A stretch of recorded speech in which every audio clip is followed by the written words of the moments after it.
What is going on, guys? What is going on? I decided we can do a nice little live for maybe. Whoa! Whoa, whoa, whoa, whoa, whoa, whoa. Chill out, bruh. Yo. All right. Live for 1 hour, guys. I'm going to open up the lines. We're going to talk about Milan. We're going to talk about Florenzi. Florenzi's coming to AC Milan. It is a fact. Nothing can change it. Bada bing, bada boom. Rohit. What's up, Rohit? Let me get the links going and all that good stuff. Give me 1 second. Hans. Ray. Yo, Roy. Ray. Yo, Ray. Yo, Roy. All right. Give me a second, guys. Let me open up the lines. We're going to do open line discussion tonight. 1 hour, guys. 1 hour. That's all I got. So let's do it. Give me 1 second.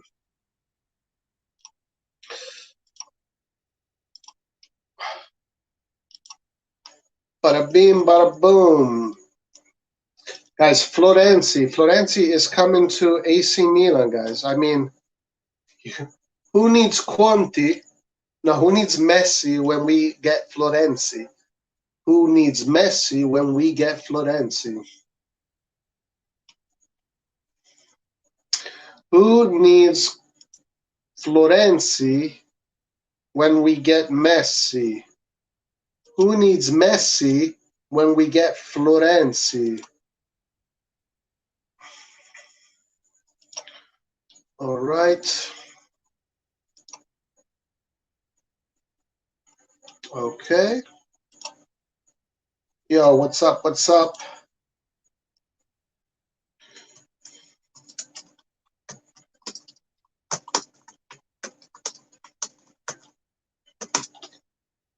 What is up?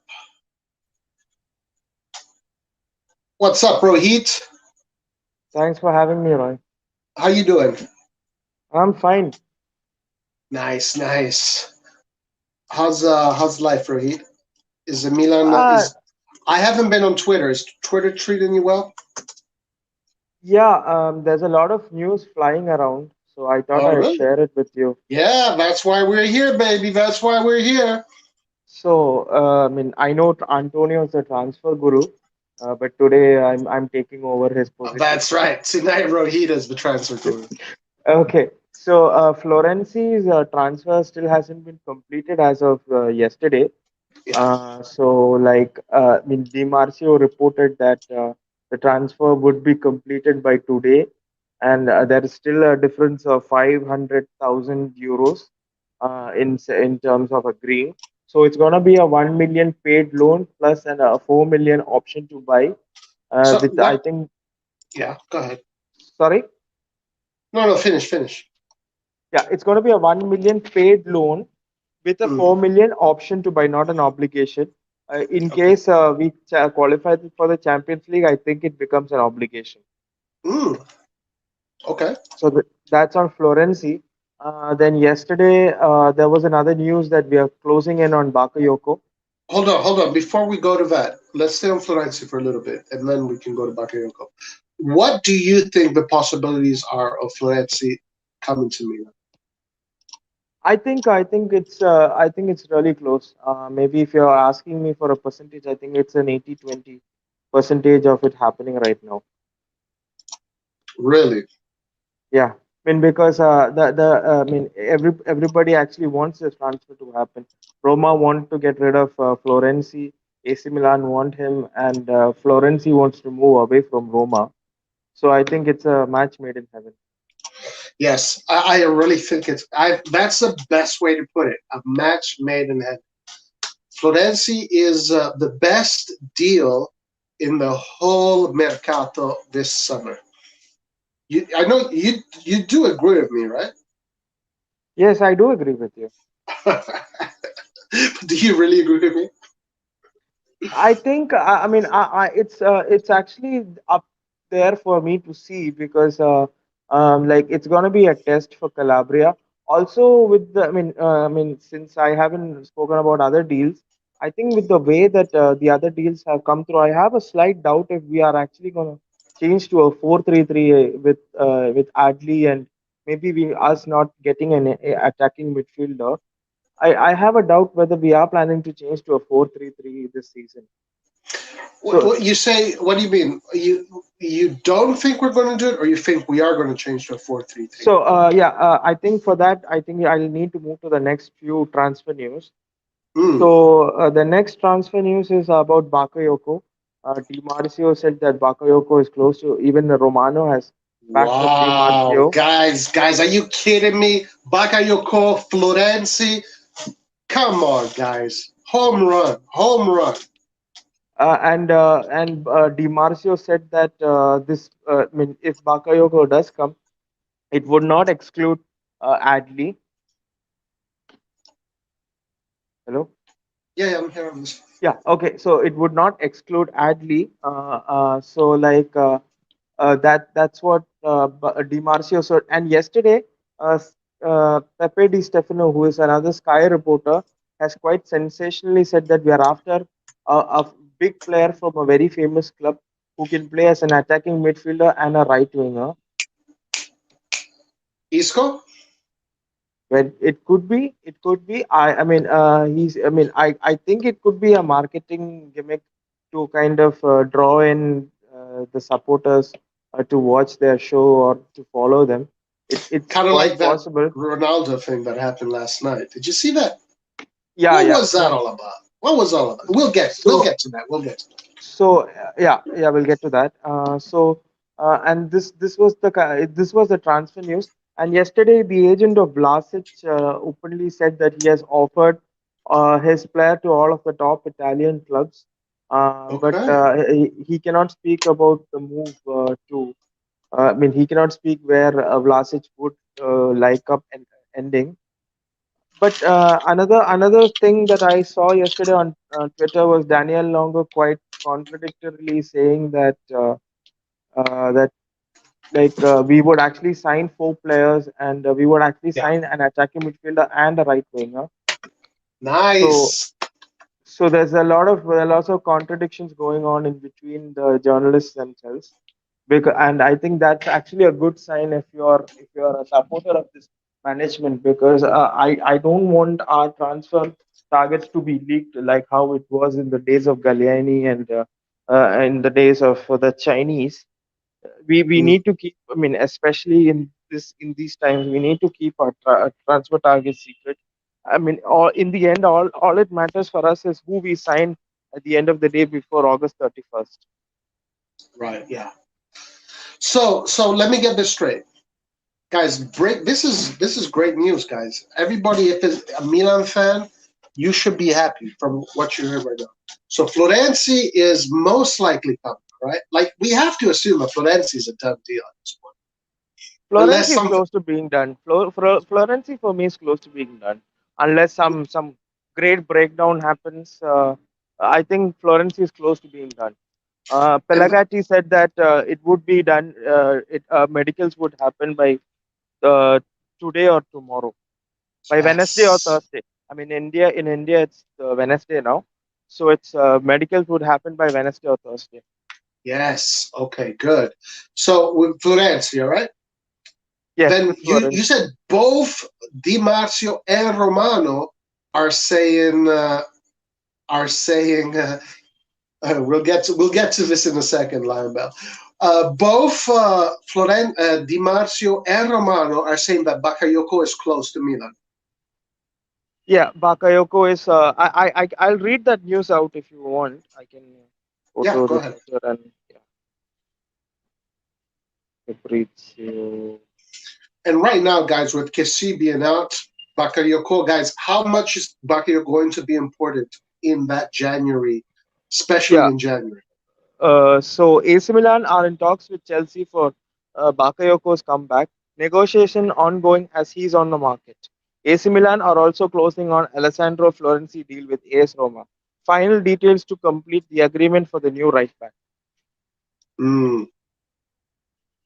Who's this? Di Or Romano? this is Romano. This is Romano. Okay, okay. So Romano apparently is the guy that everybody trusts. If Romano says it, then it must be some. It must be almost 90% true, Yeah, right? he's someone who is actually a very kind of, he checks his news before he kind of says it. If it does break down from here, I think it would be a great. I think it would be a big breakdown. So I think Florenzi is close to completion, and I think we are actually negotiating for Bakayoko. Nice. Vlasic, there is no update as of now. There is no update for Vlasic except his agent has openly said that he's offered Vlasic to all Italian big teams. Mm, And then Longo, Daniele Longo of Calcio Mercato said that we're actually going to sign 4 players. So I don't know. I mean, I'm not sure like who to trust in this situation. mm. Well, let me ask you something. So who said that we're going to sign either an attacking midfielder and a right winger? Who said that? That was said by Pepe Di Stefano. That's He's a Sky reporter. Okay, and We are if we going to were sign. We are going to sign a player who can play both attacking mid or the right wing, from something a like a big from Ziyech a big hybrid. team, Yes, from a yes, big team. Now, yes. if we were to put out names in the ether, who do you think he's referring to? I mean, there's a theory going on in my head. This is just my personal theory. I think it would be a name that is still not mentioned in the news so far. So it could be anybody. But Mm, if it is on the names that have been mentioned of, I think it could be Zayek. But Zayek is injured, so I don't know if we are going to sign an injured player. Then there is the possibility of Isco, and I think one name that I think it can happen. It is Julian Brandt from Dortmund. He's actually played as a right winger, left winger, and an attacking midfielder. mm. And what about Bernardo Silva? Like, tell me who is. First of all, I don't know who this player is. Who is Bernardo Silva? Where does he So play? Bernardo Silva broke out with the same team that had Mbappe and that whole Monaco team that made it to the semifinals of the Champions League and defeated PSG in 2016. Okay. He's a Luis Campos. I mean, if you know who is Luis Campos is one of the best sporting directors in the world. He was the one behind Lille's success. He's the player who got in Renato Sanchez and Mignon and all of those players into Lille. Now he's a free agent.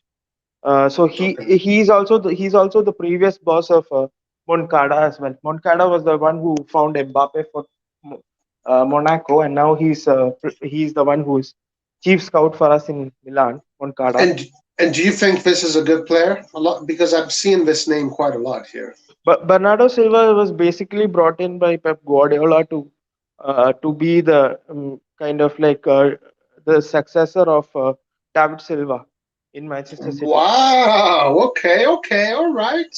Okay. And there's one name that I heard today coming from Pellegatti, which honestly, I it's not that exciting to me, but from what I saw, it seems plausible because it's a cheap option, and that would be Rafinha. Did you hear about this? Yeah, I hope I mean that's a big mistake from Pelagatti because Me Rafinha too. is Me too. I mean Rafinha is a great player. He proved at Inter that he was a great player, but his problem is that he's too injury prone. He would be another Ibrahimovic where he'll be out for the season, 60% of the season, and we would have to pay his salary, and we would have to find other options like Krunic to play in the attacking midfield role. Yeah. So, okay. So here, Mutaz says we will have too much midfielders if we buy Bakayoko contract. I think Pioli will change the formation to 4-3-3, which is what you said. Yeah, I mean, if you look at the options, we already have Kessie, Benasser, and Tonali. Yeah. So we have 3 midfielders, and Adley does not strike to me as a person who can play the defensive midfielder role unless he's developed into a kind of defensive midfielder by Pioli, where he has to inject some physicality and that defensive mindset into. I mean, tactically drill that mindset into him. But even Mm, then, as a coach, Roy, you would know that there is something that you cannot change a player's attitude towards. I right. mean, every player has his own attitude. You cannot make a striker play as a goalkeeper, even if you tactically drill him. But the Uh, thing about the thing that I like why I'm not connecting with this 4-3-3 is because in order to reach to a 4-3-3, we would need a right winger, a right attacking winger. Yeah, I mean, which is why I said that with the kind of news that I heard yesterday from Sky, I do have a doubt whether that would be the truth. I mean, what if we actually do not buy an attacking midfielder and we actually get a right winger? Because even Brahim Diaz at Manchester City and Real Madrid actually has played in a 4-3-3. So As if a we are right winger, actually, he's played as a left winger. He's played as as a a left left winger. winger. He's actually also played as a right winger for us in a few Mm. games. Yeah, and no, he did not do a good job. He did not do a good job. Yeah, but I mean, Defensively, defensively, he did. the only game I can remember him playing a defend. I mean, in that role was against Benevento, where Sandro Tonali got sent off, and it actually upset our team a lot in the sense in the terms of balance. So I think I don't remember which other game he played as a right Cagliari. winger. He was put against Cagliari as a right winger, and then Pioli realized that he could not cover, so he had to change him literally right away. If you remember correctly, the moment that Pioli put him on the right wing and kind of do attack, but he also has to cover like Salamakers does. Then that's when Cagliari almost scored on us, and they were starting to attack from the right. And then Pioli made a mess in that game, and part of his mess was putting Diaz on the right, which clearly didn't work. So Roy, just to play the devil's advocate here, do you Yeah. think that changing to a three-man midfield with a holding midfielder like Bakayoko can actually help us to play that 4-3-3? Well, I wouldn't put Bakayoko as the holding midfielder. Okay, so what if we actually play a 4-3-3 with Tonali as a regista, Cassie as Yeah.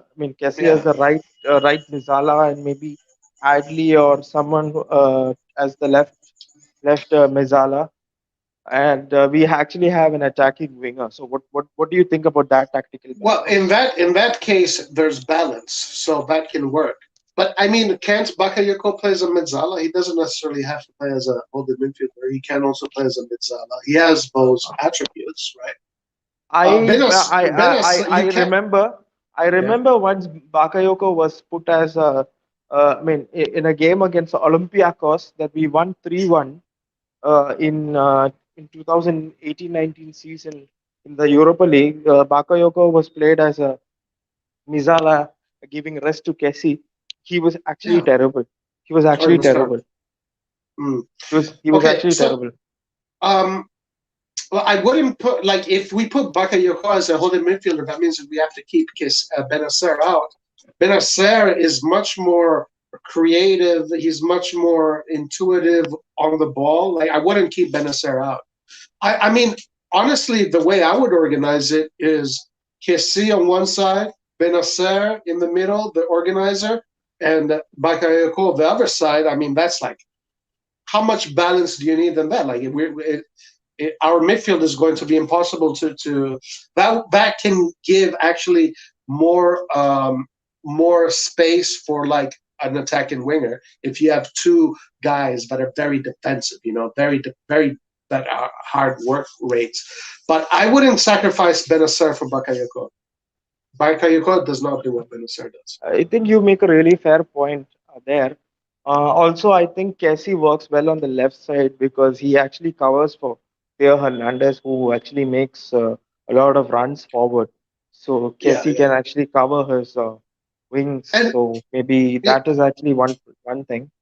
yeah, yeah. And the other thing is Florenzi can play also as a midzala. That's how we started. Yeah, If I you mean have that's where I was going to come to. Maybe Florenzi can actually play as a Mizala, so maybe that's why I think it looks like we are going to shift to a 4-3-3.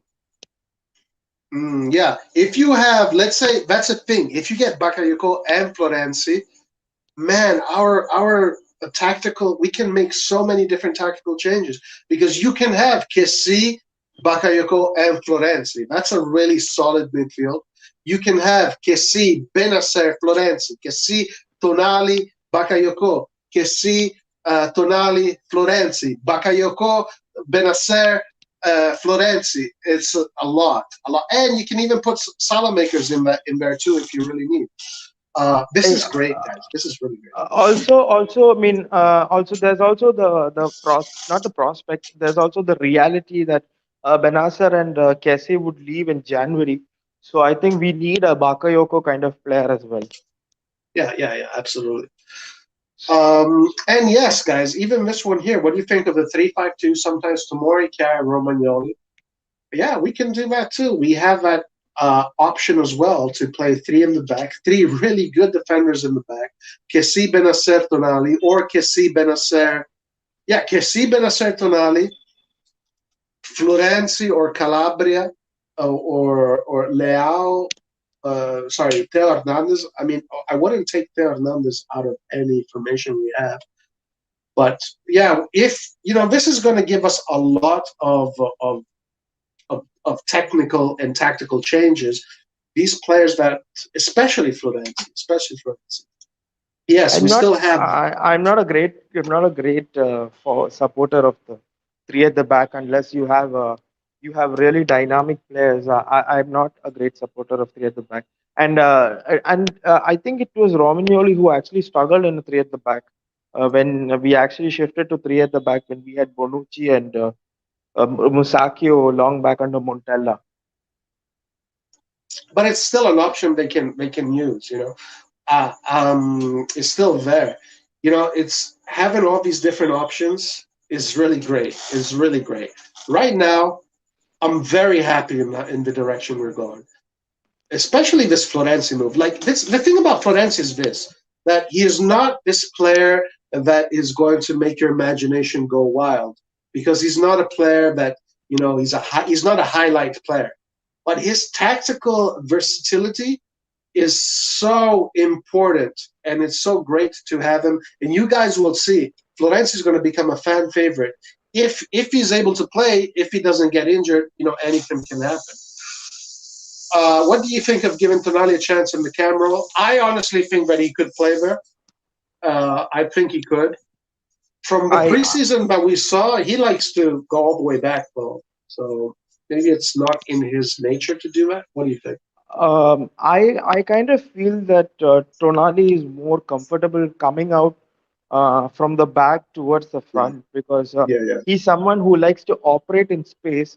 And in Italy, space is something that you don't get when you're in the final third because teams, except maybe the seven sisters, they all like to play a defensive. I mean, they all like to play a deep defensive line. So a Yeah. player who's actually good, I mean, who has to play in the central attacking midfield role has to be good in tight spaces, and he would have to break the lines, and he would Yeah. have to make space for himself, which is something that I haven't seen Tonali do. Tonali is actually good for playing, I mean, operating in a deep role and trying to direct play towards a different, I Yeah. mean, trying to direct play or switch from one wing to another flank. So I think that's an ideal role for Tonali. Yeah. And honestly, from what we saw in the preseason, his ability to dictate the tempo, starting from the back, and kind of allowing the team to organize just with his, passing from side to side into space it looked good. It looked good. It really looked good. Yeah, So actually, his role in that first goal that Giroud scored, the long ball by yeah, Tomori, yeah, I actually made a video, a tactical analysis on that. His role in that video was actually very underrated. People barely recognized him. I mean, gave him yeah. any recognition for No, the no, way no. he actually kind of sucked the press into making that Panathinaikos' press.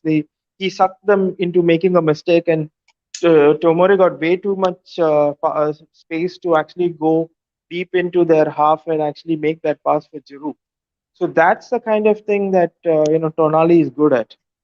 Yes, and the thing about Tonali is his role is a role that is it's very difficult to understand how important he is and what he is doing because it's a very like it's a role that if you don't pay attention to it, you don't notice it. You're not noticing it, and you need to have the eye to see what he is doing and the passes that he's making, why he's making those passes, and what those passes lead to, and that's what that kind of player does. So that's the thing. A lot of people don't understand that, and they think he's not as good as how he is. But honestly, guys, from what I saw in this preseason, especially in the first games, he can really, really, really do well at dictating the tempo. And I think in a few years he's going to be a top, top, top superstar. I But think well, if yeah, Tonali got a little experience in the Champions League, where teams yeah, actually play a high press, high line system, I think he would actually shine a lot there oh yeah, because I mean, unlike here in Italy, where they actually, I'm repeating myself many times, unlike here in Italy, where they actually park the bus for every game. I right, right. mean, Oh the yeah, of Champions course. League is where you actually have a lot of teams coming at you. So, I mean, it would actually give Tonali a lot more chance to shine, a lot more experience, and a lot more confidence, where he would actually, I mean, Pioli can actually tactically drill him to break the first line of press of any team that comes at us. So, and I mean, once you're into the midfield, I mean, once you're into the middle third of the of their of their half, I think if you're having space, he can actually make those passes, and he can actually find players in space, in pockets of spaces as well. Yeah, yeah, yeah. I'm expecting to see a lot of good things from Tonali this season. Um, so yeah, I'm very excited about this season. You're right. The Champions League, it's going to be open football, and our players, our system, our spirit is that kind of spirit, open football spirit. So our players are going to shine. Prometheus asks, "Do we still have 50% ownership of Piscina?" I think so. Yeah, he So has it. this is how it goes. We actually have a 50% buyback clause on Pessina, but if he plays 100 games, then we lose that 50%, and Atalanta are obligated to pay us 3 million. Yeah. Okay. So I would love to have Piscina at Milan. I even saw his game against Juventus. He looked good. He looked good in the national team. I'm kind of sad that we don't have Piscina, but yeah. So basically, I think he's at 60 games or something like that, between 50 and 60 games. So 58. 58 games, right? So 42 more games, and then he is no more, guys. No more. We do get 3 million, so whatever. But honestly, this is one of the operations that I don't have much positive things to say about. Piscina is a little bit of uh, a dark spot for me. I'm not too happy about Piscina. Um, so Lion Bell says no. Brahim is more like a left mid or right mid. I don't know if he's. I don't know. He didn't. I don't think he can defend. To be honest with you, honestly, I think Brahim Diaz is going to be used as a second striker because I think it's the only role he can do at this current moment. For Maybe in a me, few. for me, Yeah, go ahead. Brahim Diaz is kind of a carbon copy of Papu Gomez. Yeah, yeah, yeah. I Papu think Gomez Papa was very Gomez is a. similar. I think Papa Gomez right now is more is heavier, is more is a grown man. So, but Diaz still isn't there. I think Diaz struggles in the middle of that part. But Papu Gomez and Diaz have like 12 years in between them. So I think right, right. it's a huge difference in terms of experience and in physical maturity. What I like both about them is that they both are kind of different from what regular players are.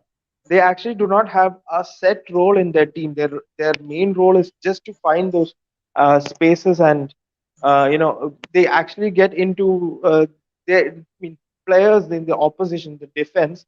they're not able to anticipate what these players will do, like where they will come up, and their ability is just to suddenly show up and kind of surprise them. And then one thing that Diaz has, which Papu Gomez doesn't have as much, is his quick feet. He's able to shift so quickly that even if the opposition player makes a tackle, he's brought down, and you can get penalties, you can get free kicks for that kind of thing. Yeah, yeah. Look, I mean, personally, if I was a coach, if I was the coach and I had Diaz, I would use him just in front of that, where I would ask him, hey, I want you to get the ball and be in front of that box. Like, be in front of that box and make things happen in front of that box. And then just use your creativity. You shift from left to right into the spaces, quick 1-2s. Right now, that's how I would personally use it. Actually, Basic. to back you up, Roy, he did play a second striker for Milan when we played against Celtic and Sparta Praha before Zlatan Ibrahimovic got injured. Yeah, yeah, and Those he's been playing a second striker in these games too. He does come deep to create, which I like that. I want to see. Let's see how he develops. Hey guys, I honestly think that Brahim Diaz at this point, I know, like we had Red John here the other day, and he was saying that he doesn't see Brahim Diaz as a starter. But I want to remind everybody that the last 5 games that Pioli uh, did, the last 5 games, Brahim Diaz was a starter. So pretty much from Juventus onwards, what did Pioli do? Pioli took away the left wingers. He put Leao out. He put Rebic out, and he moved Çalhanoğlu to the left, and then he put Brahim Diaz as that second striker cam with Ibrahimovic. Then Ibrahimovic got injured that game, so then Rebic came in. But for the people that think that Diaz is not being considered as a starter, it's like have you been watching? Like he is considered as a starter so far. He has been considered as a starter. Brahim Diaz is going to play a lot of minutes this season. Um, so I'm expecting a lot from Brahim Diaz. Also, Roy, I think you would agree with me on this. In the last few friendly games, the preseason matches, I think he's shown a huge degree of development. Oh yeah, for sure, absolutely. Yeah, I one hundred think percent. he's actually he from the way I mean from where he started with us, This is true. I mean to from where he is now. I mean over the season he's one of those players who's actually shown a lot of progress. Absolutely, absolutely. I mean, guys, he scored maybe in our second half of the season. That goal against Juventus is probably one of the most important goals of the whole season. That was Brahim Diaz. It wasn't anybody else. That was Brahim Diaz. So, Also one thing that very few people know about, I mean, very few people might know of Brahim Diaz is the fact that he's ambidextrous. He can actually use mm, both of his feet. So there was this game that we defeated Torino 7-0, and so Kessie got the ball. He won the ball. He went to the byline and he put a cross. So Sirigu actually expected Brahim Diaz to knock it in with his right foot, and he jumped in anticipation of Brahim actually going to shoot with his right foot. But Brahim Diaz expertly just tapped it in with his left foot, and he actually sent the keeper the wrong way. So he's one of mm, those players yeah, like Mason Greenwood is another ambidextrous player. They don't, I mean, even Maldini was an ambidextrous player. They actually don't have a strong foot. Like we can say Zlatan's strong foot is his right foot, or we can say that like for example Hakan's strong foot was his right foot. These players don't actually have a strong foot. They can actually use both of their feet. I've seen Brahim Diaz dribbling with his left and his right. So that having that sort of a player actually gives us a lot of options. That's something that very absolutely. few people are able to notice. Absolutely, absolutely. Here, so Ricky M says, I think he's played a lot on the right to back in Madrid, right to back. Why not try that more, guys? Honestly, look, The thing about him on the right, I'll say this again, against Cagliari, he was a disaster. Because you have to honestly realize, you have to put in consideration the work rate that Salamakers does. Up and down, up and down. He puts as much energy down as much as he does up, and he does that with physicality and he's fighting, hustling, like Gattuso, Ambrosini. These guys would do that. Diaz, that's not Diaz's game. Diaz can help in covering channels, in helping with press, but covering a wing, guys, covering a wing by yourself is a whole different story in football. All right, that's a lot of work. You need to be physically adapt to do it. You need to have in your system the attributes of hard work rate, wanting to fight for that ball, wanting to cover the spaces. Diaz doesn't have that. At least now he doesn't have that. Put him Also, next to the goal. also Put Roy, him next to the one goal. also Roy, one more thing is, I think even you can agree to this. Every team or in any team, there's always a player that's not actually fancied by the fans as much as they fancy the superstars.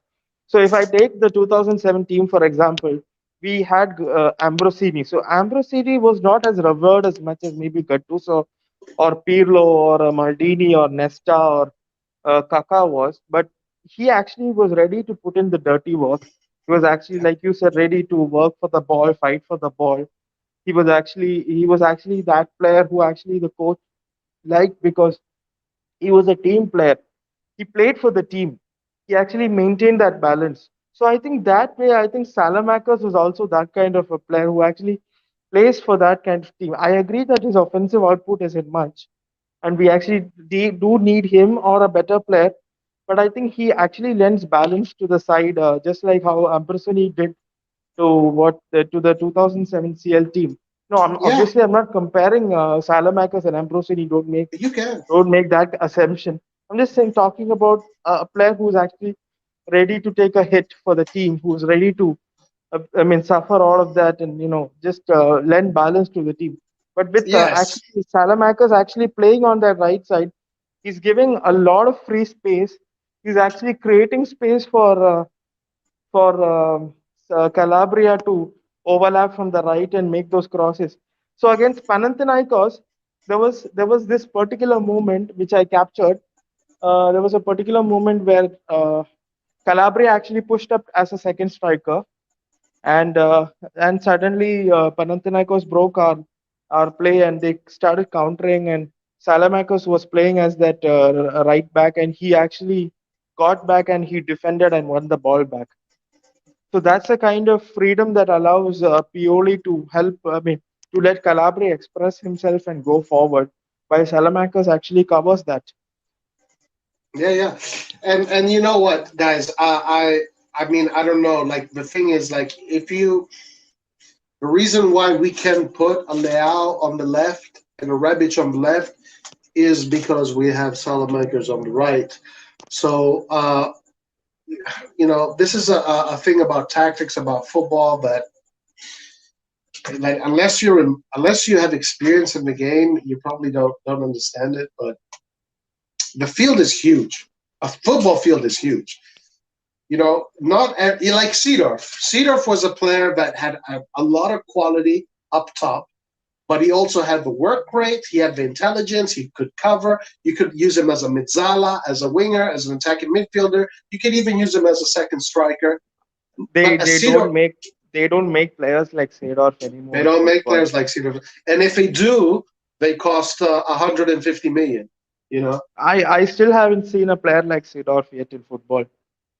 Not Yeah, seen a player exactly. like, I mean, who had the work rate and the physicality, and the best part, he was actually creative as well. Yeah, yeah. I mean, if we could get another Seedorf, that would be perfect. That'd be I've amazing. not seen a player in world football.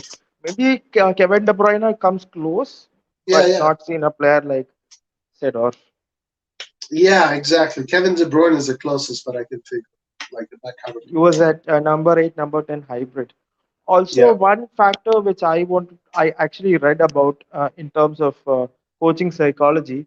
So there's a book called Zonal Marking by Michael Cox. So in that he speaks about two different types of coaches. So he's actually compared Johan Cruyff and Van Gaal. Van Gaal and Johan Cruyff. So both of them are extremely successful. They've actually won a lot of trophies. Johan Cruyff is famous for his dream team at Barcelona, and Van Gaal is known for his Ajax side that defeated us in the final. And he also even went on to create successful teams with Barcelona and Bayern Munich as well. So they were actually poles and in terms of their coaching philosophies. So Johan Cruyff actually promoted individualism with his own squad. Within his own squad, he wanted superstars. He gave a lot of creative freedom to his players. So in his Right. team, they had Romario, they had his Hristo Stoikov. I mean, you would know, you've seen them play. Yeah. So they had Stoikov, they had Laudrup, they had Guardiola, they had Koeman. So they had a lot of individuals within their own squad who was given a lot of creative freedom and they were allowed to challenge the coach. But Van Gaal on the other side was a kind of a system manager, the kind of Gasparini kind of coach we have. He would never give creative freedom to his players. Once there was a player he signed, and this player allowed to dribble past players. So he actually dribbled past two players and he tried to dribble past the third player and he lost the ball. And Van Gaal actually subbed him out because for Van Gaal, he actually does not like. I mean, he does not give creative freedom for the player. His Yeah. system, his coaching philosophy is all about having a kind of system that you have to play to the system. You can dribble Right. past one or two players, but you're not allowed to lose the ball. I mean, dribble past three, four players and do a Maradona. So that's Right. they had two different coaching philosophies, and Johan Cruyff may not have been all that. I mean, did not have all that longevity like what Van Gaal has, but he's also even. I think they both are equally successful with their own philosophies.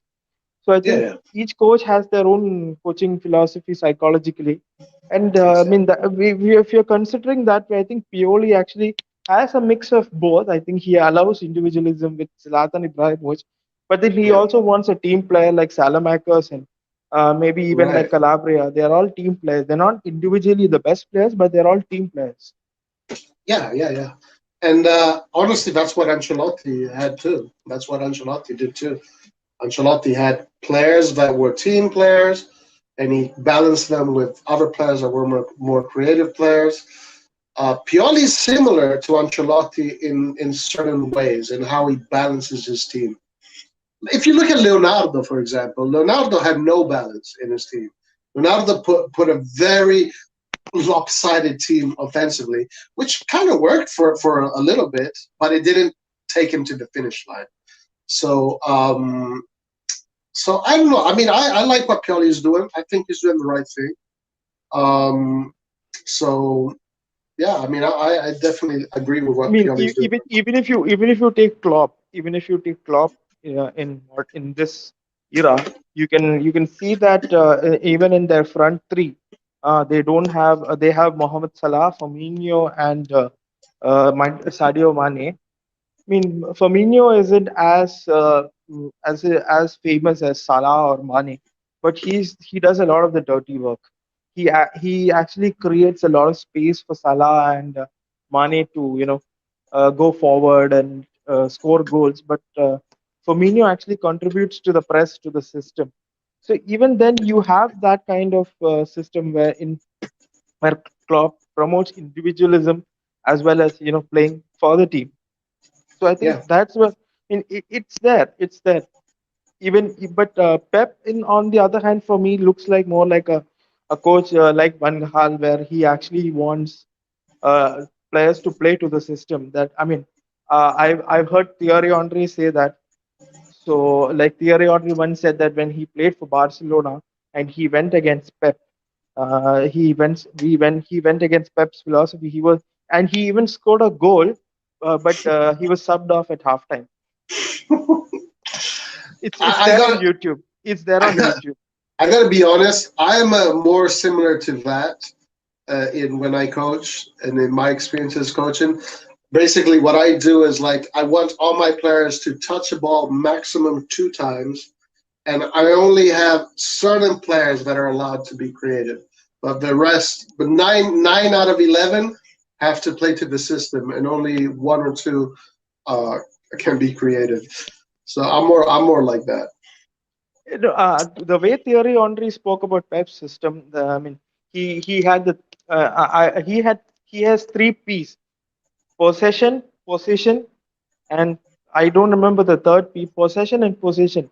So for him, yeah, I mean, his kind of style was to set a defensive shape. So once you get the ball back, I mean, he says it's his job to take the play from the defensive third to the final third. Once you reach the final third, creating a chance and finishing it off is depending on the player's ability. Yeah, Yeah, so I I think even that's what I like to do. I agree with that. Actually. so. Whenever I see people saying why can't a coach help players finish or create chances, I mean, there's always a ceiling that all players have. You cannot expect us to buy a player like Samu Caslio and expect him to finish like Messi when there is a ceiling for all players. So Yeah, I and think it once really you get does. in the better. Yeah, no, you're right. It does depend on the players you have. Yeah. Okay, like for example, I'll give you this example. So when I was coaching a college team, right, and I had a team that was okay. It was an average team, and I had one player that was a total superstar, like a total superstar. So basically, I played in a 4-3-3 system, and the superstar player was my center forward, but he could do anything he wanted. He could go back, he could do everything, but everybody else, they had to play two touches, they had to cover positions. And to be honest with you, that team that I had was the team that I had the best player I've ever coached in my life. It was with that team. But then the next season, that player was gone, and I had all of different players. I had a lot of good players, not superstars. I have a lot of good players, and that team with good players actually played better, and we did better that season. So it's interesting how that can work. You know, a superstar sometimes can bring you back. It can hurt your game. It really depends on how you manage it and how you do it. When I look at the Real Madrid team that won the three-peat, Mm, I don't consider Zidane as a tactical mastermind. I mean, maybe right. I'm wrong here. I don't consider Zidane as a great tactical mastermind, but I think he's one of the best man managers in the world right now because Yeah, yeah. his That's job important to him. I mean, you have the world's best players in Real Madrid, and the most important thing in Real Madrid is to manage them individually. I mean, manage their egos. I mean, there's a lot of egos, and I mean, you would know that since you're also a coach. Like, their most important thing is to manage their egos. So Well, when once you manage their ego and you just give them a basic system, I think they would just win you titles. yeah. But with my experience, well, first of all, I can't really talk to that kind of experience because obviously I've never coached a player that makes 5 million, 5 million whatever dollars a year. So that kind of egos, those kind of egos, is a whole different world from my experiences. But I gotta say, you really have to be able to understand who you're talking to. You have to be able to understand because everybody is different. Some people you have to kind of caress them. You have to treat them like babies. Other people you can talk shit to them. You can make fun of them, and that propels them. You have to be able to read all your players, and you have to be able to kind of be like their father in a certain way, and you have to gain their trust. And if you can do that, then you're good. And I think Zidane is someone that, honestly, you said egos, right? Yes, Zidane Zidane has probably a bigger ego than all of those guys, but I he's agree with you. I humble. agree with you. He's humble in a certain way, but he's not gonna be submissive to any player because no player. You saw how he played. He was the best. Every time he played, he was the best player on the pitch. So he's already got that mentality that nobody is better than him. And honestly, that's you. When you're a coach, you got to be like that. Look at Allegri. Allegri is such a pompous fuck. Like his ego is bigger than everybody else's. That's why he can do what he does. But the coaches that or Sarri, another guy with a big ego. Pioli, I don't know. Pioli just to me, I don't know. He doesn't have that kind of ego. So I don't know if Pioli can handle big players. He's done well with Ibra, but it kind of feels like Ibra is more of a leader than Pioli is in certain ways. Hmm. Yeah. I remember Jose Mourinho once giving an interview. I don't remember which channel it was. So he was speaking about his Porto team, the one that won the Champions League in 2004. So I don't remember the player's exact name. I think it was João Pedro or something like that. He's not the player we know. I think he retired, João Alves or some a Portuguese name. So somebody asked him about leadership. Yeah. So Jose said that so there was this particular game, Porto were losing 2-0 at halftime. So so the team came into the dressing room, and there was this captain, this Portuguese guy. He was such a leader that he didn't allow Jose to say one word there. He shouted at his teammates. He motivated them, and then at full time they won the game 3-2. They won the game 3-2, and this captain himself scored two goals. Yeah. No. So No. No. that's Yeah. yes. Honestly. Yeah. You have to be able to read your players. If you have a player in your team, right, that has a super personality and super lead, let him do his thing. Let him do it. It's fine. Your job as a coach is not to tell players necessarily what to do, unless that player needs it. But if you have a player that it's his strength is being a leader, that's you let him be the leader. You let him do. You have to give these players. You have to set them free. You have to set their spirit free. You can maybe suggest how you want them to play, but in a case like this that you're describing, you let them do what they know how to do, and they'll get the job done for you. Okay. So what's next? Oh yeah, there's a news also. Since we are on the topic of a striker, there's a news from Anto Vitiello saying that we are actually looking for a third striker as well. A third striker?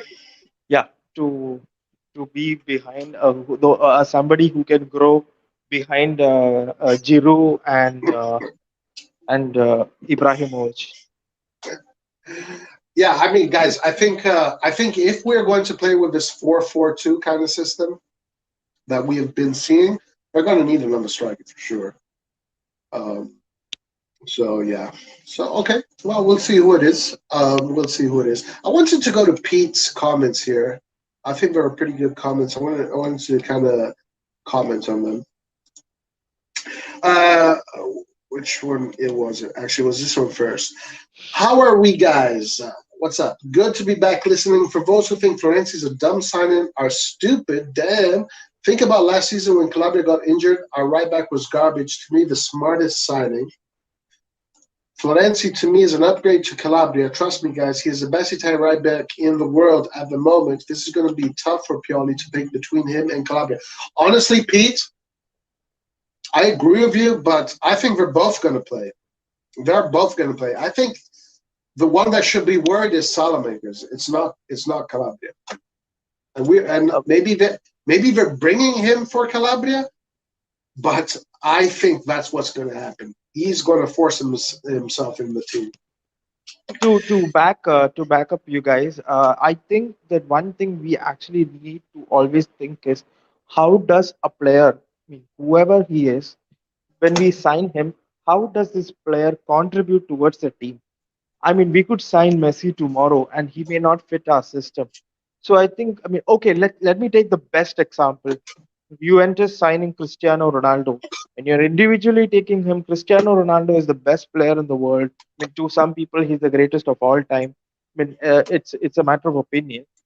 So like the Juventus signed one of the best players of all time, but he actually ruined Juventus. He actually upset their system. I mean, he actually got a lot of individual accolades. He actually scored hundreds and hundreds of goals, but the point is that he actually upset the system. I mean, coaches Allegri. I mean, Allegri could not find a system to suit him. Sari tried, Pirlo tried. So he actually individually came in and he upset the system. So when we are signing someone, if we are signing whether we are signing Nikola Vlasic, whether we are signing Florenzi, whether we are signing Rafinha, I think except the injury part, which I cannot say for, except the injury part, when you're tactically and technically and maybe even psychologically looking, I think that's something we actually need to see. How does this player contribute towards our team's success? And Florenzi for me is Yeah. has Champions League experience. He has the experience to help Calabria grow maybe, and he actually can even give purely a selection headache, which is something that we want. We want our players to be tested. We Yes, want our best exactly. 11 to play. So if Florenzi, if he stays fit and he is able to do this, then I do not understand why we are actually complaining about this transfer. I mean, yeah, everybody should be celebrating that we got Florenzi, and all the people that are not happy with this transfer. You guys will see during the season how important Florenzi is going to be to the team. You're going to see how important he's going to become. This is a top transfer deal that Milan just did. So there was another comment here that I saw earlier that I want to look at, which was funny. What is it? Oh, let me go back. It was about IFTV. Here it is. I just watched IFTV Serie A prediction, and I love how haters putting us in fifth place because we lost Hakan and Donnarumma. So they put Milan in fifth place. Like, if you put Milan in fifth place, that means you know nothing about football, and you should not have a freaking YouTube channel. How are you putting Milan in fifth place? Like, what is the reason? I haven't seen this video. I know they came up. I know they came out with a prediction thing. Which logic are you using to put Milan in fifth place? It makes no sense. It makes absolutely no sense. Well, in the previous year, when Inter Milan signed Hakimi, uh, they went on air and said they actually don't know who Hakimi is. I mean, I understand that IFTV is a bit kind of biased towards Serie A, but I don't know a player. I mean, I don't know somebody who didn't know who Hakimi was. I mean, it was only the season before Inter Milan played Dortmund, and then Hakimi actually even scored a goal against Inter Milan, and they said that they don't know who Hakimi is. Okay, well, I didn't know who Hakimi was either because I don't really give a shit about any other kind of football except for Italian football. But I mean, so I don't want to say that, I don't want to say that I knew who he was because I didn't. But yeah, like what reasoning are you saying? Like what? I remember that when this guy Marco, whatever his name is, when they signed the Chiesa, they're saying, "Oh my God, what a shit signing! This is going to be terrible. What a waste of money." And I was thinking, what the fuck are you saying? What? Do you watch football or do you watch American football? What are you talking about? How can you say Chiesa's a shit signing? And now he's like, "Oh my God, Chiesa, what a signing!" Man, what the hell? These guys are just out. No, listen, Milan is comfortably top four contender. Could even, if everything goes the right way, could even win the Scudetto. So to say that they're going to finish fifth, I mean, it could happen, guys. It could happen that they finish fifth, and we can go back to this video, and I look like a moron, and they look like geniuses. But for what is your logic to say, like, who's better than Milan? I Who's better mean, than is Napoli? Napoli is not better than Milan, guys. I, Lazio is not uh, better than you. I think we need to look at the fact that how good I mean we and Atalanta are the only teams that haven't changed the managers. So I think there will be a bit of a time for them to sink to the the tactical theories and stuff like, especially Lazio. I mean, Sari's tactical style is all about kind of memorizing the patterns and stuff like that. So obviously, when you're playing against quality teams, this will come into play. But I think we actually play well as a team more than individuals. And also, we haven't. Let's not forget the transfer market is still there for like 15 more days. So let's not forget that part. But, I heard that Vlahovic is close to joining Atletico Madrid or Tottenham, anyways. So I mean, if that kind of thing happens, I think that if we can get 2 to 3 more players who can actually contribute to the system, I think our chances of even winning the Scudetto can happen. Absolutely, absolutely, absolutely, guys. This is actually the only. This is the first time in almost a decade. I can actually say we actually have a chance of winning the Scudetto. Like I haven't said this phrase, this sentence in literally a decade. That's incredible. A decade later, I actually get to say we actually have a chance of winning this. But you know what? I'll be honest with you, Rohit. Same thing with Italy. I prefer it this way. I prefer it this way. Let them say that we're shit. Let them think that we're bad. Because it's always the best way to do it. They underestimate us, and then we get the last laugh. So better this way. Dumfries maybe not better than Hakimi, but still was amazing in Euros. Yeah, yeah. I mean, Inter is going to look good. I saw another comment saying that they might get Insigne and someone else. Insigne and what did I say? What did they say? Insigne and someone else. I can't remember. I mean, Inter.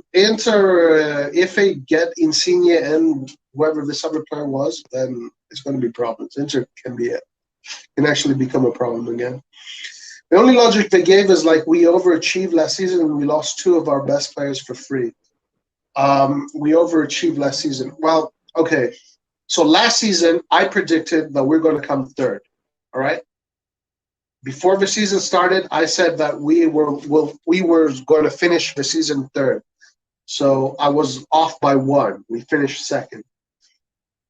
They don't know what we're fucking talking about. Ronaldo, Juve, Inter, and Atalanta have better team than us. Juve, Inter, and Atalanta. Why? Why do they have a better team than us? According to what? According to what they have a better team than us? I don't think they have a better team than us. I mean, maybe roster-wise, you can say Juventus has more depth in their roster. By the way, Juventus just got Locatelli, another player that we left stranded. They can, but Inter is going to have a new system. Inter has teams have good teams. Atalanta, roster-wise, they're not better than us, but Atalanta has the best system out of all of us. Atalanta has a better system than us, then Inter, and then Juve. But guys, Milan has an amazing system, and this is the things like the problem with Milan is that all our players are these youngsters that aren't marquee players. They're not doing Coca-Cola, Coca-Cola ads. They don't have 70 million people. These are youngsters, guys, that in 2 or 3 years, they are going to be the fucking best players in the world. And they're the ones that are going to be lifting up all these trophies. Do not underestimate our players. You're making a mistake if you underestimate our players. And we have Maldini, guys. Maldini is really the keystone. Nobody has Maldini. Juve does not have Maldini. Inter does not have Maldini. They have Zanetti, but they don't have Maldini. Atalanta. If they don't do anything this year, then Atalanta, we can call it quits. We're not going to see them again. To be fair, if Atalanta don't win anything soon, I think maybe in another 10, 20 years they're going to be forgotten. Oh yeah, absolutely, man. I mean, who remembers what some great team, I mean, some small team did in 1982? I don't remember anything. I mean, I wasn't even born then, but still, Okay. you won't get remembered if you don't win something. I mean, people can speak about Leicester City winning the Premier League, or maybe Sampdoria winning the Serie A and reaching a Champions League final, but who's going to speak about some team, a hipster team that actually used to finish third but then dropped down after a few years? Right, and we're not going to have Gasperini forever. As soon as Gasperini is out, then that team is not. It's not. The team plays the way it plays because of Gasperini. Gasperini is a great coach. He's really shown, but tactically, he's great. He's phenomenal what he's done with Atalanta. But Atalanta, if they don't win anything this year, I don't see them. I see them going down. Their last Um, major trophy came in 1960, wow, what was it? Coppa Italia? Coppa Italia. Uh, we have the best chance to win the Scudetto this season as every team has changed managers and are yes, exactly. That is a big part of it. We are the only team that is still going on with that same project, and we're not. It's not like Milan in 2007 going in 2008 where everybody's 32, 33, 34.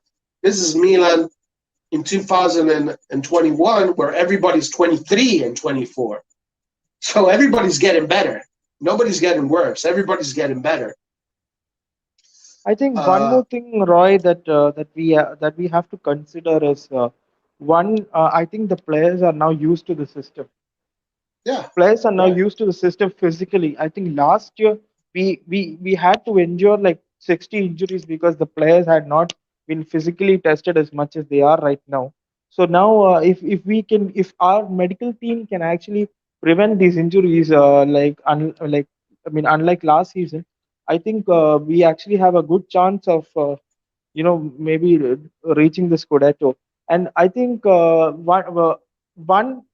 one example of us of a player not reaching his potential is Leao. If Leao can reach his potential, we've all seen how much potential he has. If he can actually realize his potential, I think he would be a real force to reckon with.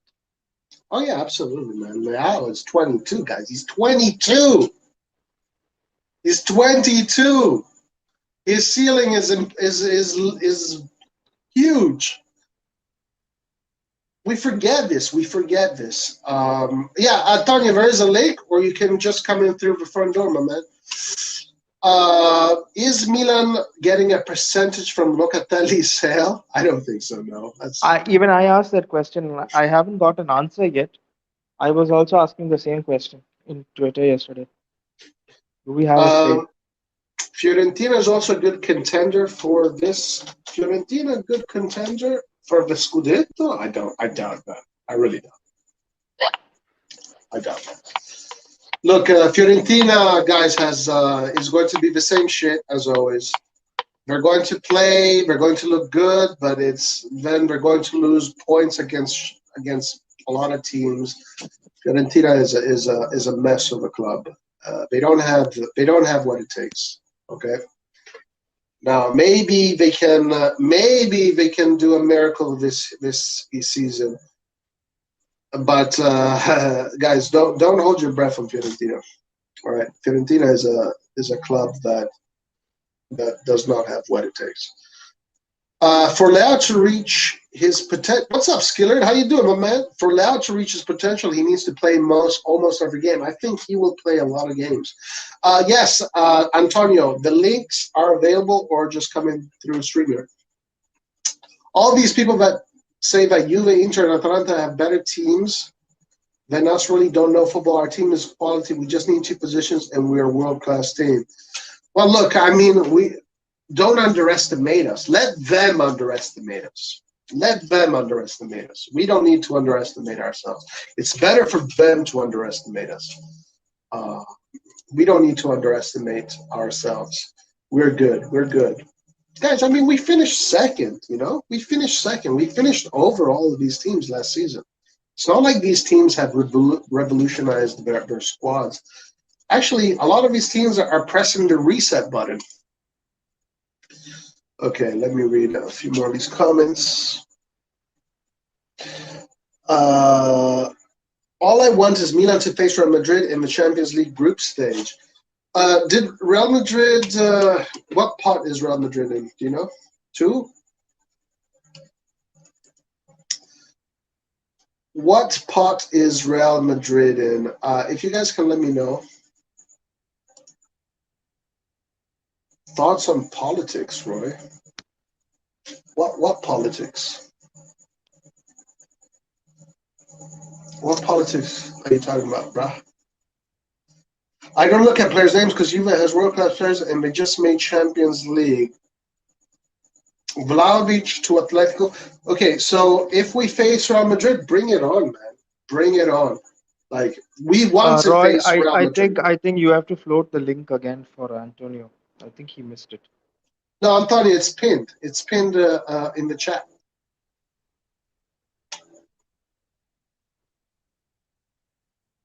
The link is pinned. Guys, honestly, bring anybody on, whether it's PSG, Real Madrid, Manchester United, Manchester City, it doesn't matter.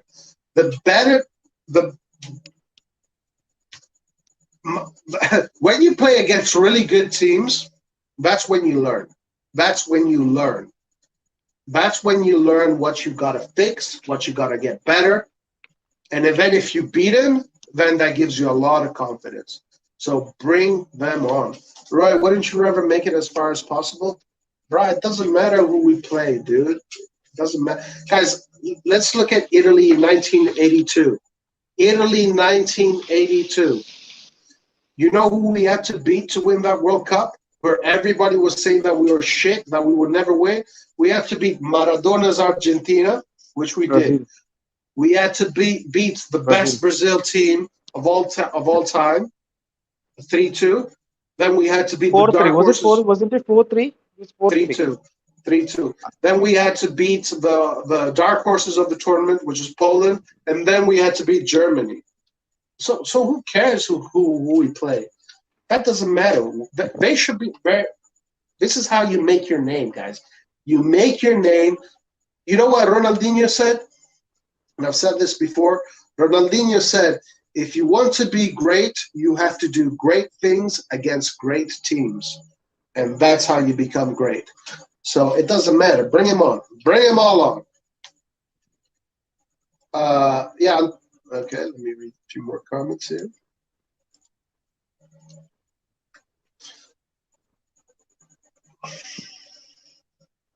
Vlahovic to Atletico Madrid for 70 million, eh? Okay, I read that one earlier. Lionbelt, 0% chance. Eastbourne, why? Thoughts on politics? What politics? What are you talking about? What are you talking about, Anthony? Without Cristiano Ronaldo, they may not even qualify for Europa. Oh, yeah, okay, so they're in pot 2. We could get Bayern, Real Madrid, and Sevilla. Bring it on, bro. Bring it on. I would like to see PSG in round of 16. Just my thoughts, but it would be great if we could meet in the knockout stages. Roy, wouldn't you rather make it? Yeah, I read that. Real pot 2 with Barca, Juve, Man United, PSG, Liverpool, Sevilla, Borussia. Guys, all of these teams are great. Real is a great team. Barca is a great team. Juventus we can't play against because we're Italian. Man United is a great team. PSG is a great team. Liverpool is a great team. Sevilla is a great team. Borussia is a great team. It doesn't matter who we face. It does not matter who we face. I want PSG. Fuck them. PSG, Man City, and Barca. The 3 teams I hate the most, I don't even hate Inter this much. Okay. Part 1, Chelsea, Villarreal, Sporting City. Wow, part 1 is actually weaker than part 2. So Chelsea, top team, bring him on. Villarreal shouldn't be too much of a problem, to be honest. Sporting, I don't think they're going to be. I mean, Portuguese teams are good, though. City, bring him on. Bring him on. Atletico is a tough team to play against because they play Catenaccio. Inter, we don't play against. Lille, we need revenge against Lille. Bring him on. Bayern, bring him on. We have beat Bayern many times in our history. No need to fear Bayern. With Samuel Krunic, I wouldn't risk to get embarrassed. I don't understand why everyone has Juventus to win Scudetto like Allegri and Locatelli make them faith. That's stupid. Well, I mean, they're one of the favorites. I'll ask you, Rohit. So, can you ask Rohit if he would want the Saudi takeover? Rohit, would you want the Saudi takeover? I mean, there's always this accusation of them being against human rights and stuff like that. But as a football fan, what can we do? I mean, everybody accuses Manchester City fans of supporting the human rights violations done by Abu Dhabi or what the Qataris do. I mean, as a fan, I mean, we are fans of a club. We're not fans of an owner. We are fans of a club. If you're looking at that way, I think every owner has blood on his hands. I mean, every Mm, owner has been involved in some sort of scandal. I mean, you can say that Roman Abramovich is a Russian mafia. Even Elliot have done some shady stuff. Like they captured Argentina, a warship of Argentina. They've actually, I mean, they've like supported Trump as well in their campaign. I mean, if we are looking at, I mean, I don't know what is your political support. I mean, like if you're a leftist, you would see that as an accusation. So every owner has some sort of scandal or some sort of bad blood to his team. For me, it doesn't matter who takes over. I just want AC Milan to win trophies. gotcha. There you go, Antonio. Afghanistan situation. Guys, I'll be honest with you. I don't know enough about. I don't know enough to really have an in-depth conversation on what's going on right there geopolitically. I'm not the best person to right now talk about this particular subject. I know that there could be problems coming up there, but I don't think I have any qualification to talk about this kind of geopolitical stuff. So I'm going to avoid that. Part two is tougher than part one. Yeah, it is. How many more signings Milan need before transfer? Well, look, we need a right winger, an attacking midfielder, a midfielder, maybe two midfielders, and we need a striker. Guys, if you guys want to, yeah, let's see, let's keep on going. Man United, good based on their first EPL game. We should be confident as we have one of the best defenses in Serie A, absolutely. As always, they have a good start, but after a few months, they crumbled. All the goody two shoes owners are broke as shit. Um, a lot of Italians hated Berlusconi. Yeah, half the country hated Berlusconi. I like even when Berlusconi was like, I honestly I had no freaking idea what his politics was. All I cared about was one thing. All I cared about when it came to Berlusconi was one thing, and I'll show you. Bada bing, bada boom, man. That's what all I cared about. Give me this, make me happy, bro. Make me happy.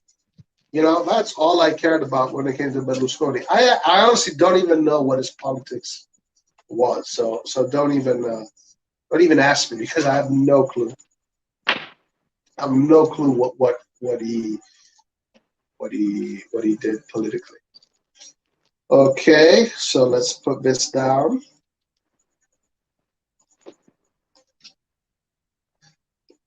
Let's see, where were we? Berlusconi bunga bunga parties. Berlusconi liked to get down. We know that. I'm not sure if I was bad. No, look. As far as the, I hate. Who is this guy? El Khalifi. Who is this guy? Rohit. It's actually the company's name is Aramco. That is Saudi. This is So the Saudi Aramco guy. would take over us. Yeah, Aramco would. I mean, Leon Bale is referring to the Qatari owner.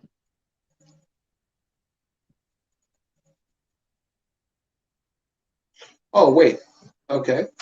El So Khalifi. He's El the one that Khalafi is wants. the owner of. I mean, he's the stooge owner of PSD. I mean, he's Oh, backed by okay. the state.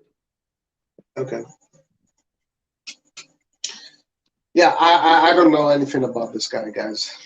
Really, He's the owner of honestly. BT Sports. Okay, I You know know that he's BL. probably corrupt as shit. He's not Probably corrupt. I mean, he's not. I I don't know. mean, like I don't. as in the way that he's not corrupt. UEFA is corrupt. He's Okay, just yeah, spending very. his money. He's just spending his money, and UEFA are corrupt. They are not taking any action and stuff like that. We need some funds to overhaul the medical team. His politics sucks. Italian Trump. Roy, if you could sign any current player, who would it be? Berardi, Bellotti, Bastoni, Barella, Verratti, Donnarumma. Those are the players I would sign. The Taliban take over Afghanistan, so we didn't do anything wrong. Hope we do what's good for the Afghanistan people. Guys, I honestly don't know much about this, so I can't really comment. Is Daniel Maldini going to play for us? I think he's going to get more minutes this time. I think he's going to get more minutes if he plays. If he, he's 19. They need him for the quota, and honestly, I think he's going to turn into a really good attacking midfielder. This season will be close fight for 1, 2, 3, and Juve will not even make it UCL. I don't think that, bruh. That's a big statement. Big statement. Rohit, what do you think the top four is going to be? If you, I think this season is gonna hinge on a lot of a lot of on how the players will perform and get used to the manager's tactics. So half of the Juventus squad already know Allegri. It's only a few players that don't know Allegri. So I think that's one huge advantage that Juventus have. I think in terms of quality on paper, even Napoli actually has a good squad, but Spalletti is different from what Gattuso was. So I think there they may take a little bit of time to get used to the tactics. Then you have Atalanta, then you have Milan, then you have Inter Milan. Inter Milan, obviously, Lukaku was something different. I don't think Zeko can offer the kind of what is the quality that Lukaku offered because the whole Conte's tactics in short form was just to sit back and invite the opposition and then counter on them. So Lukaku and Hakimi were the 2 points of their attack, where Lukaku would just hold on to the ball and Hakimi would run beyond him. Hakimi and Lautaro Martinez would run beyond them. So Lukaku had that kind of physicality and he had that energy, but Zeko is 35, so I don't know if Zeko has that kind of quality that Lukaku has. no, So he obviously doesn't. they are weakened, and I don't. I mean, and Dumfries showed in the Euros that he's a good player, and I followed him for a while last season, but he's not as great as Hakimi, and also he doesn't know the league as much as Hakimi does. So I think he would also take a little bit of time. Yeah, yeah, And I don't actually think that Simone Inzaghi is a great coach as Conte is. not even close. Not even Also, close. also, I think that if for what Simone plays, I think they miss Savage, Milinkovic Savage, and a player like Luis Alberto. At least Mm, Barella can substitute for Savage, but they don't have a substitute for Luis Alberto. mm, yeah. Okay. Roy, Tonali or Locatelli? Well, I have to say Tonali because Tonali is a Milan player, but I would both. How about both? I would like to have them both at AC Milan. Um, I hate the owner of PSG, and I hate him because this guy won't let Mbappe come into Real Madrid. Mbappe to Real, but I don't think Mbappe is gonna. I think he's gonna wait till the end of his contract. I think it's simpler. It's just simpler to do it that way. I think a lot of players have just realized it's simpler to just wait till the end of the contract and do it that way. Roy obsessed with triple Bs. I don't know what that means. He's talking about you being obsessed with Berardi, Belotti, and all those Italian players. Oh, okay. Who would you say, Tonali or Locatelli, Rohit? Uh, uh, I think it's kind of difficult to compare both of the players. I think if you're comparing now, then obviously Locatelli is a better player than Tonali. But there's there's an age gap of 3 years, I think, between both of them. Yeah, I think it's too difficult to compare because Tonali is just coming up and Locatelli is a bit more of a mature player. yeah. So I don't really have an answer for this. If Ibra and Giroud play up front, I think Ibra is going to be the second striker behind Giroud. Yeah, I think they can work together. I think it can work together. We'll see I if that I is going I to I happen. don't want that situation. I don't want two of them to play up together. Why not? I think both of them are way past that age where they can actually be mobile and dynamic. And if I think they need players around them to. I mean, if it was Ibra of 2011, then I think they both could have actually played together. But right now, Ibra is 40 and he's not able Yeah, you're to. right. They don't have that physicality to play full 90 minutes together, and they I actually think you're need right. players like Leao and Rebic to make back those runs and make those runs behind them when they're holding up the ball. I think Giroud and Ibra can all play together. I think sometimes I just forget sometimes that Ibra is 40 years old. Like it just slips my mind. Like yeah, you need a young guy there. Olive. Hold on.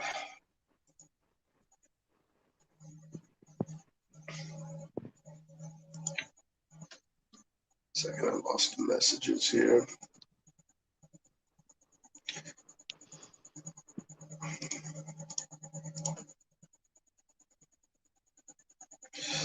All of Roy's favorite players are either on rival clubs or just friggin' me on Gija. Guys, if honestly, guys, I'll be honest with you. If I was the guy in charge of Milan right now buying players, whatever money is left, I would use it to buy Gija back. That's what I would do if I was in Maldini's shoes. Manyan Donnarumma, nah, brah. What? No way. Antonio, true. Roy, why not change my formation to 4-4-2? Ibra Giroud up top. Brahim left. No, Brahim cannot do that, my friend. Lion Bell, Brahim. Brahim left midfielder, Berardi right mid. Bro, that's FIFA, man. That's never gonna happen. That's never gonna happen. And the rest where they are. Maybe if you have Bakayoko and Kessie in that middle, you could do such a thing. But that's like, guys, covering the wings is not easy. I mean, for people who play football, covering the wings and attacking like a maniac, it's not easy, guys. It's not easy. Ibra and Giroud are great at holding and at juggling to bring fullbacks and wingers for Town Calabria or Florenzi can be lethal. Yes, yes, sir. Giroud, not so much. Actually, I don't think. I'm not very impressed with Giroud's hold-up play, to be honest with you. I'm very impressed with his ability to volley and connect, but I'm not that impressed with his hold-up play. I think it's quite average, to be honest with you. Ibra is special, but he's 40. But you're right. Like the hold-up play is essential for the wingers, for the left backs to come up and do what they do. I think Milan is having a headache trying to float Samuel Krunic. By the way, why hasn't Romagnoli been transfer listed since he hasn't signed a renewal yet? Rohit, these are transfer market Yeah. questions. I mean, Getafe were actually in for Samu Casillo. So as per the book value, Samu Casillo has to be sold for 8 million for us to not make any loss on him. But Getafe actually does not have that kind of money given it's a pandemic situation. So that's why that transfer flopped. Krunic as well. They're all given for Samu and Krunic. All these clubs can do is offer a loan with option or just a dry loan where we even we may have to pay their salaries as well. So what's the point of paying a player and letting him play for another team? So I think that's where the snag has been hit for these kind of transfers. As for Romagnoli, I am with Skillet. I do not know what is our plan behind Romagnoli. He's actually earning 3.5 million net with AC Milan. I don't know if they're planning to renew him. If they are planning to renew him, then I think they should renew him. But the problem is that the agent is Raiola, and I think Raiola actually got a bit embarrassed by AC Milan with the whole Donnarumma saga. So maybe he may try to take revenge on us. But I think that we should actually try and solve his contract situation very soon. Or if he's not ready, then maybe try use him in a swap deal, which again is very difficult. Swap deals are very difficult, unlike what we think it is. Uh, Maybe we can use him in a swap deal for a player if all of the parties involved are ready to do the swap. Yeah, look, Romagnoli, guys. If we get rid of Romagnoli, we need to get another defender. I don't think we're going to get rid of Romagnoli. Honestly, we shouldn't get rid of Romagnoli. I'm okay. Honestly, guys, I'm going to put it out there. I think Romagnoli is going to renew for 4 million, maybe 4.5. I think. Let's see. Let's see. When is Kessie signing, or is he leaving for free? I know that Kessie is at 6 million, and he's stuck with that. So we have to see how the club responds. Whether it's going to be 5 million.5 plus bonuses. I think he wants 6 million plus bonuses. So I think this is where we're at. That's last I heard. What have you heard, Brody? Yeah, Kessie actually did meet with the Milan management, and they did have a kind of an informal discussion on what we are offering and what Kessie wants. But the feelings between the club and the player and the management is very positive, and Kessie does not want to go anywhere else. And I think he's actually family-wise settled here in Italy, so I think he doesn't want to move. I think when you're looking at a transfer, I think a family also has a huge impact, something that we actually do not consider when we are looking at transfers. So I think he's settled here, and I think he does not want to move to a different country and try and adapt to the culture there, all those kind of stuff. So I think he's settled here. I think they would reach an agreement soon because Kessie, unlike Donnarumma and Hakan Çalhanoğlu, are not. I mean, he's an important player. I'm not saying that Donnarumma is not an important player. I think Kessie is the lifeblood of our system and our team. So I think we will actually reach an agreement with him very soon. Yeah, yeah, yeah. I think so too. I'm not worried about Kessie, to be honest with you. Ivan Tony, I don't know who this player is. I'm sorry, guys, but when it comes to other leagues, I'm ignorant. I'm really ignorant. I have no idea who plays in the EPL. I did see Ivan Tony. I actually have another striker. I mean, obviously now his transfer has been completed, uh, but I was very surprised that he actually did not go to another bigger team. He's the player called Simi of Crotone, the tall guy. He's like 6 feet 9, and he even scored 20 goals for Crotone in Serie A last season. I wonder Hmm. why as a team, we or Inter Milan or even a mid-table team like Fiorentina did not go for it. What's He his name? joined Simi Simy Simi. Okay. So he actually signed for Salernitana, another team that just got promoted to the Serie A. I Oh guess yeah, I yeah, mean yeah, yeah, yeah, yeah. He's good. I like him. Yeah. he's like 6 feet 9 or 7 feet tall. He's a monster. He's not great at holding up the ball, and he does not have all those kind of qualities.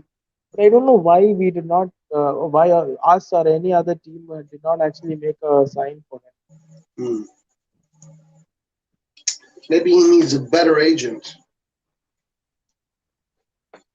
Yes, he didn't score in the first game, but his hold-up play was fantastic. He's So good. what? Right here, let me ask you something. What was the whole deal with?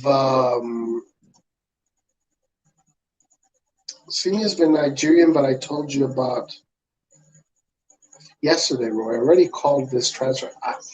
Guys, yesterday passed. I forgot about it. What? Sorry, Antonio.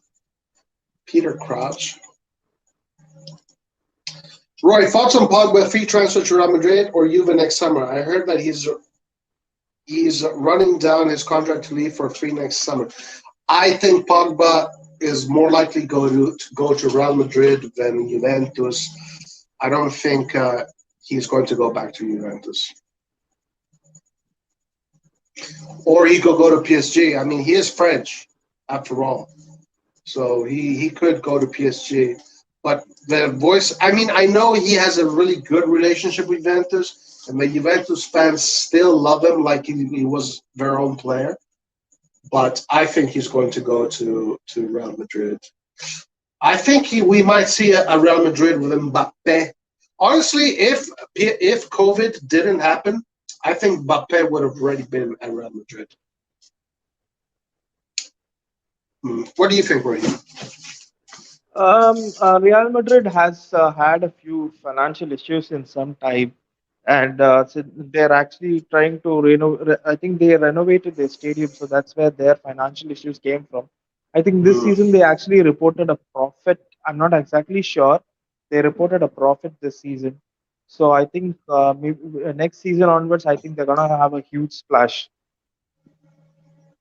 they're going to have a big transfer market next season, right? Yeah, the thing is that I Yeah. don't think any team can afford Mbappe because PSG as a team they do not need money. They do not Mm, need to sell like for example they do not need to sell like us and raise cash because they are already in bed with UEFA and they are already like they're trillions rich. So I don't think they actually need to sell. The only way that Mbappe can leave is only if he is actually going on a free. And let me remind you one situation. There's a player called Rabiot in Juventus. So he actually was a contract rebel. He actually was a contract rebel, and he refused to sign for Juventus. I mean, sorry, he refused to sign for PSG, and they sat him out for a whole year. They didn't let him play. They didn't even let him train for a whole year. And when he joined Juventus, he was actually oversized and he was overweight, and he was actually pretty shit. I mean, if he would have actually signed for Juventus earlier, or if he would have not had that 1 year off, I think he would have been a better player than he is right now. And I think that one year off actually cost him a lot in his career.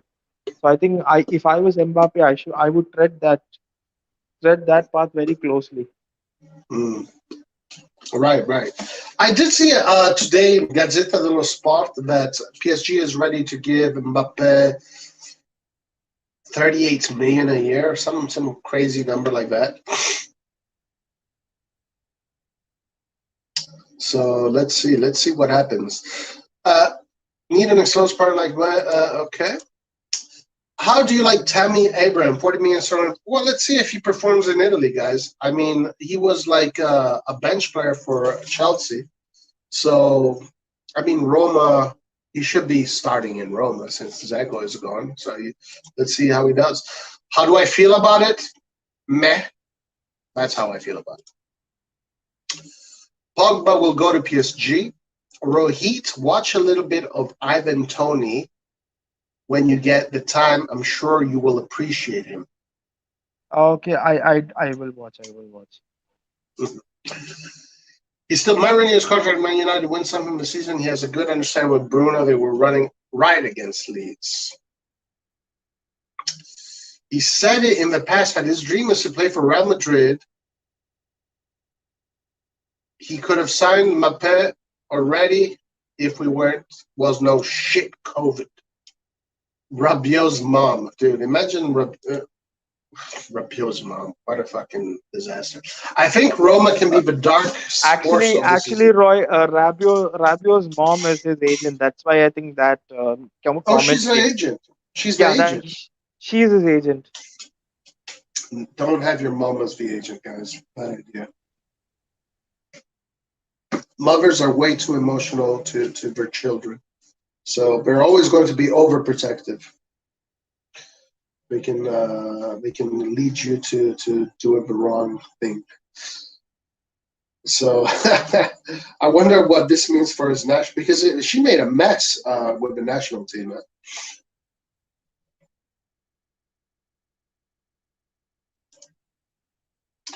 Kamavinga and Goretzka might leave for free next summer. We lost Rohit. There's rumors Mbappe is not happy at PSG. I read those rumors. I don't know if I believe him. Why wouldn't he be happy? Well, I think so because you have Neymar on one side that is making 30 million. You have Messi on the other side that is making 30 million. He's making 18 million, and he's probably the player that contributes the most. He probably feels like he should be the one making the most. PSG are in trouble, guys. PSG are in trouble. Leao could be that explosive player. That's right. Messi stealing his thunder. Did you hear about Romeo? Yeah, yeah, that's right. That is correct. Okay, so Rahid, I want you to ask, what did you think about this whole Ronaldo thing? Where do you think that's going? I think that right now nobody can afford Ronaldo the kind of salary he's on. He's on 53 million gross wages a year. I think Yeah. nobody can afford that kind of transfer. And also, I think that his relationship with Florentino Perez and Real Madrid is not really good after what happened before his transfer to Juventus. Mhm. Yeah, it wasn't. They left in bad terms. Yeah, so I think that's a huge issue. That I don't see him going to except maybe PSG. I don't see him going anywhere else. And PSG right now don't need a player right now, unless maybe if Mbappe leaves. But I think Exactly. there's been a lot of sensationalism, and and this news was brought out by El Chiringuito TV. So they are the ones who've been speaking a lot. They're the Yeah. ones who, in the past they have called a lot of good deals, but I think this one was just a little bit of PR for them. Mm, The whole tic tac thing. That Twitter. There's a new line called tic tac. It's actually the TikTok thing that has been said in Spanish. So that whole expression became famous, and Chiringuito TV is doing a lot of it for a lot of PR and TV ratings. So I think mm. this news is just a sensationalization kind of thing. Yeah, yeah, yeah, yeah. And did you see Ronaldo's response? Yeah, I did read Ronaldo's response as well. I think that's an apt response from him. If in case all of this has not happened, but I think there's also an alternative side to it to say that there is no smoke without fire. Yeah, I I think his agent was. His agent is obviously Jorge Mendes, one of the most yeah, powerful people in the world. I think his agent did maybe out with ask out with Manchester, ask regarding if they are interested for Ronaldo in for Manchester United or PSG or Real Madrid. So maybe that kind of inquiry would have happened because I definitely know that Ronaldo is not happy at Juventus. He's 36. He's 36 going into 37. Maybe he can maybe be at his top level for maybe 2 or 3 years. I think maybe he would want to close out with 6 or 7 Champions Leagues or something like that. So maybe yeah, he's trying that kind of a thing where he wants to go to Real Madrid and maybe win the Champions League, or maybe even to PSG and win the Champions League. So yeah, maybe and obviously Cristiano is Jorge Mendes' biggest ever client and stuff like that. So maybe Mendes did make an inquiry. I'm sure that I'm sure he did. I mean yeah, I'm sure also like Jorge Mendes is trying hard for James Rodriguez to move out of Everton because James is also Jorge's big client. So he would also try to take James out of England, which is why I think there was a lot of transfer speculation of James to Milan because Maldini and James Maldini and Jorge has some kind of contact as well. Bring him to Milan. I'll take him right away. I think he'd be a great. I do have a slight expectation on that front because Everton actually want to get rid of James Rodriguez and they're Yeah, willing to sell him for 10 to 15 million, and he seems to be willing to take a hit on his salary, and he's actually trying. He wants a new experience, and he seems very unhappy in England. So maybe in the last few days there may be an attempt, but I don't know. I mean, All his right, injuries have been a huge issue for him. I'm going to say it right now, guys. I'm going to say it right now. Are you ready? I Yes, I bet, am ready. I bet anything that James Rodriguez is coming to Milan. He is going to be this attacker right winger that everybody's talking about. I mean, I bet that's what's going to happen. I once, I don't know if it was Lyot who said it, but I think Lyot made a great point once, and he said that if even in a 38 game season, if James Rodriguez even has 20 to 25 good games, I think that would be enough for us to get to the top four or even win a Scudetto. So that's the kind of quality that James Yep. Rodriguez brings, even if he's injury prone. So it's a huge. I mean, it's a huge risk, and but for a club like us that cannot afford Mbappe or even a huge transfer, I think it's a kind of risk that we should be willing to take. Yeah. I mean, look, all the indications lead to that road. You have the famous picture of him and Maldini. He said that he wants to. He's played in every league except for Italy. Everton want to get rid of him. In Italy, you know, Milan needs is the club that is looking for a player in that role. An attacker that can also play right wing. He's willing to take a cut in his pay. I mean, a lot of players have done. Aguero did it. Depay did it. They're all coming from the Premier League. All these players that are coming from the Premier League know that as soon as they move out the borders of England, they got to take a pay cut because only in the Premier League you can get NPSG, you can get these crazy salaries. Also, Roy, if you want to hear this I just checked this. I was not sure, so I checked it. How many Twitter followers do our AC Milan account have? 7.9 million. Okay, Million? Okay, that's yeah, good. 7.9 million followers on Twitter. Hmm. AC Milan's official account, and James Rodriguez's official account has 18.9 million followers. There So I you think go. there's also huge PR involved in this. He has a huge image rights and stuff like that, which can even generate us a lot of money and interest as well. Yeah. And also we got Leao, Mendes, right? Do we have other Mendes players? We had we no, we don't have any Mendes players right now. Well, We Leao, don't. right? I saw Leao Leao. was there. He helped us out with Cutrone. Yeah, he helped us out with Cutrone. Yeah, that's all. He had Andre Silva. That didn't help. That didn't end in a good thing. But he helped us out with Cutrone. So I think there's a good relationship between Maldini and Mendes. Hmm. Well, hey, to Marshall here says he just woke up having shitty dreams. Well, brah, do not worry because Florenzi is coming to AC Milan, so you don't need to worry about having shitty dreams. Lion Bell says, I have a feeling that Mbappe, Camavinga, Pogba will sign for Real Madrid for free next summer and Haaland for 75 million. I might be dreaming. Guys, I think Haaland is going to go to Bayern, okay? I'm sorry to disappoint everybody, but to me, when a big player goes to Germany, especially Dortmund, you know where he's going next. Mm.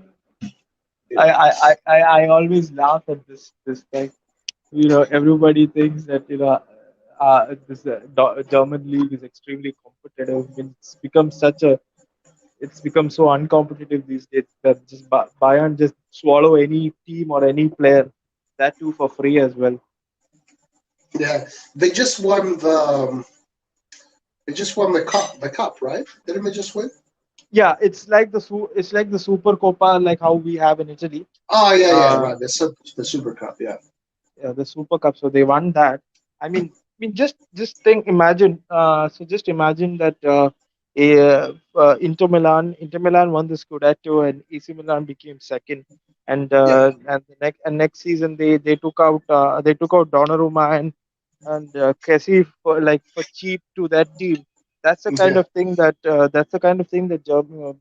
Bayern just did in their league. They swallowed their biggest competition. That is yep, RB Leipzig. They took their best manager and they took their best defender as well. yeah. It's very the mafia. Bayern is the mafia of the Bundesliga. Um, we can get him for free. Odegaard to Arsenal. Yeah, probably because he didn't like England's weather. Ancelotti left for Real Madrid, so he feel alone there. Rodriguez, yeah, I think he's coming, guys. John Rodriguez signed with Everton for free, so no amortization to worry about, so we can get him for free. No, I think we'll have to pay for it. Victory by numbers. If Jim is not too expensive and he can play a part, I'm for it. Yeah, guys, I'm going to place this bet right now. I bet it's going to be James Rodriguez. I bet it's going to be James. My dream is Berardi, but I bet it's going to be James Rodriguez. How much money is a fat man going to ask for a Holland signature? The fat man Raiola is there.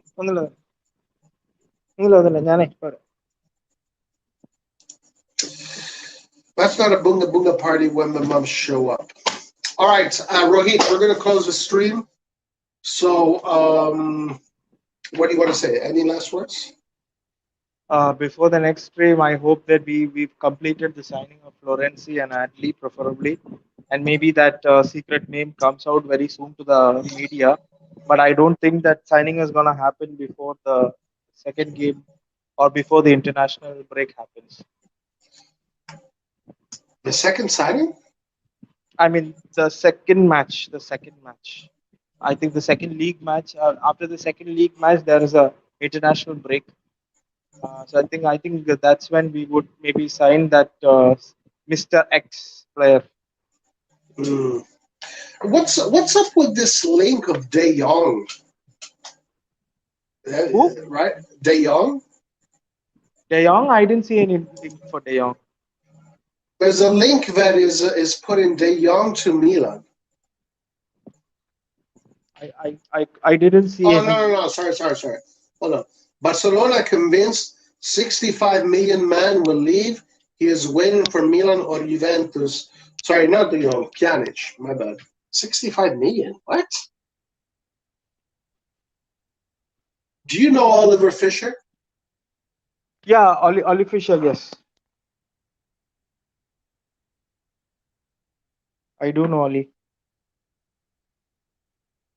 Pjanic is worth 60 million? What are these Yeah. guys smoking? So the thing is that his transfer to to Barcelona was worth 70 million. So obviously, I think as per his book value, he'll be minimum 60 million right now. I'm not the young guys. I made a mistake. So. Yes, Di Marzio says Bakayoko getting closer to Milan. Florenzi is ready to join. So in the next 2 weeks, this week we should have official news, and next week even more so. All right. So hey, Rohit, thank you so much for joining. Loved it as always. We will do other streams during the week, and yes. Oh, guys, by the way, Thursday, I'm going to be on Red Devil Studios channel. He's doing a Serie A prediction, so I'll put what you call it. I'll put a notification up. So join us Thursday at Red Devil Studio. He's a Man U fan, and he's doing a Serie A prediction. So I'm going to be on his channel on Thursday. So join us for Thursday. That's going to be fun. And other than that, guys, thank you so much for being with us. Forza Milan as always. Rohit, Forza Milan, my man. Forza Milan. Forza Milan. All right, brother. I will see you soon. Everybody else, ciao, arrivederci. Oh, wait, hold on. What's this? And guys, Milan women's teams won against Zurich on their debut Champions League. I thought it was a 1-1 tie, so they won. I guess I saw this the first half. We won 2-1. We won 2-1. Okay. All right, guys. Have a great night. We will see you next time. Ciao.